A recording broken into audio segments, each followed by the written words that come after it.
Welcome to another edition of Carnivore Bites. I'm your host, Jeff Sherman, along with the esteemed Dr. Eric Lopkin. And on Friday's show, the live show, we talked a lot about um, social media and privacy. And it's really, again, at the forefront this week and last week as well, wasn't it? It really is. There have been a lot of things going on. It started with Apple.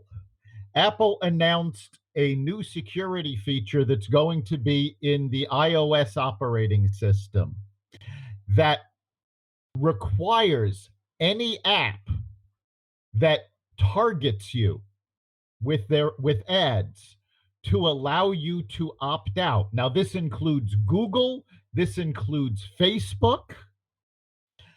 So Apple is trying to give users the opportunity to keep their data private. Okay, what does that do to companies like Google? Let's hold off on the social implications for right now. What does it do to Google's and Facebook's revenue model? Well, what it does is it absolutely devastates it. That's what I thought. Yeah. They rely on targeted ads. And if people have the ability to opt out, Facebook came out and said that it would cause a tremendous drop in revenue. Facebook then accused Apple of antitrust, saying they have too much power if they can do that, and targeted ads are good for small business because a small business doesn't want to blanket Facebook with an ad. It wants to be very precise. Now, remember, Apple's new feature doesn't block ad targeting. It allows people to opt out. It's called freedom of choice, isn't it? Yes. So Facebook's argument does not have a lot of weight behind it. Has it been reflective of their stock lately? I would imagine it's going to have some. This announcement hasn't really affected the stock because we don't know when Apple is planning on rolling the security feature out. However, the Justice Department and I believe 40 state attorneys generals filed antitrust suits against Facebook just prior to them making this to Facebook striking out against Apple. So most watchers feel this is them trying to deflect attention away from the fact that they're being targeted as antitrust. Now, just before we went on the air, the Texas Attorney General announced they were going after Google for the same ad targeting. So Texas is taking the position that people have the right to opt out of this. Apple is giving them the way to opt out, and Google and Facebook are furious. Okay, what's behind this? I mean, maybe Trump's been talking about it for several years. Has that been an influential factor at all? Or it's just the natural progression of things? I think it's the natural progression of things. Apple has been a big privacy advocate for quite a long time. If you remember a number of years ago, Apple implemented software on all of their phones that all of your data, Apple can't get to it.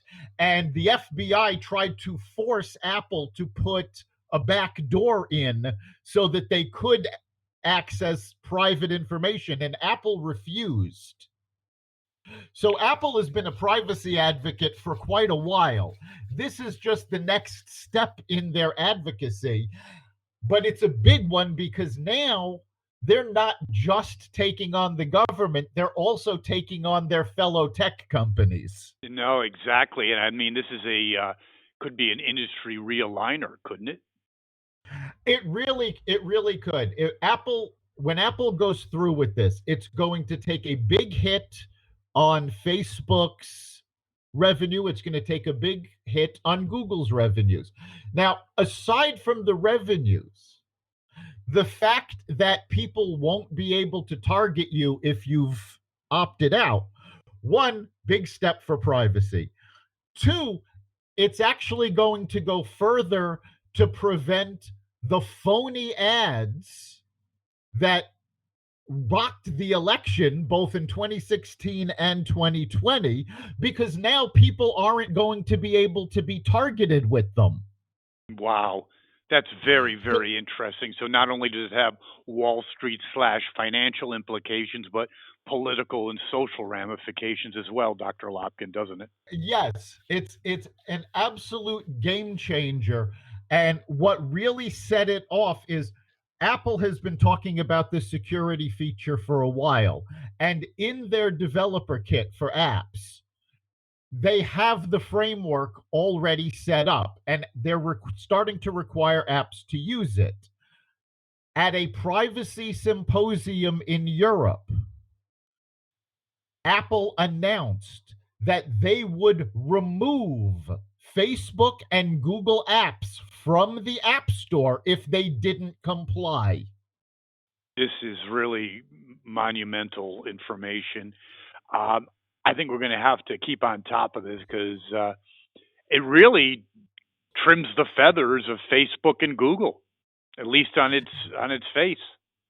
It does. It takes a lot of the power away from them that they've garnered over the years. It's a huge step forward for privacy advocates. It's a huge step forward for political freedom because it stops a lot of the false ads that were going forward. It's a huge step. And quite frankly, the fact that the two main operating systems for phones are iPhone and Android, which Google controls, it puts the pressure on Google to, to step up, change their business model, and allow Android users to have that same freedom of privacy. I would agree. Fantastic subject matter, really interesting discussion, something we might even shed some further light on our live show this Friday. Yeah, we'll keep on top of this, and you can join us Friday at 4 o'clock for our live show at blogtalkradio.com/carnivore radio. And now you can go to xvadio.com/subscribe and have the Carnivore Radio podcasts delivered right to your inbox. Fantastic. Thank you, Dr. Lopkin, and thank our listeners. See you Friday. You've been listening to Carnivore Bites, part of the Xvadio Podcast Network. You can catch us every week on carnivoreradio.com, xvadio.com/podcasts, the Apple Podcast Store, Google Play, Spotify, iHeartRadio, and wherever you find podcasts.